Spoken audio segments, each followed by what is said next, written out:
गोणी चपला भरलेले बुटे भरलेले चाटणारे ते 2-4 आमदार लिहितात फक्त कर्तृत्व तुमचं, कारण त्यांना मंत्रीपद पाहिजे म्हणून. तुमचं कर्तृत्व आहे का? याच गणेश उत्सवाच्या काळात आहे बहिणीच्या डोक्या फोडले तुम्ही आमचे, आणखी विसरलं. उद्या 1 तारखेला 2 वर्ष होत्यात.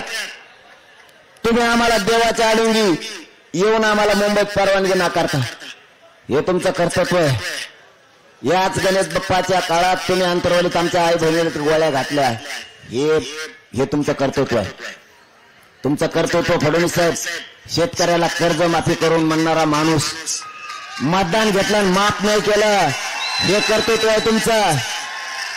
गळ्यात विणा घेतला पाशा पटेलांनी आणि तुम्ही, आणि गोदा परिक्रमा काढली होती तुम्ही जुनी. पखवाज तुमच्या गळ्यात बळद गुतीला तुम्हाला वाजत सुद्धा येत नव्हतं. तुमचे बोट कुठेच बघा पखवाजावर. पखाजाच्या खालच्या बाजूला आहेत. पखात खालून नसतो वाजत, हो वाजत असतो.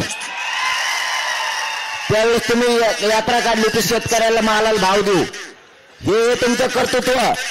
नंतर तुम्हाला पखात वाजू देण्यात तुमच्या गळ्यात टाळ दिला. टाळाचे ठोके मोजा फक्त तुम्ही कसे. टाळाचे ठोके कोणत्या अभंगावर, कोणत्या चरणावर, 2 द्यायचे का 3 द्यायचे? बाबा बरोबर का? हे नाही असतो. तुम्ही जे टंकळक टंकळक टंकळक वाजायला सुरू केलं,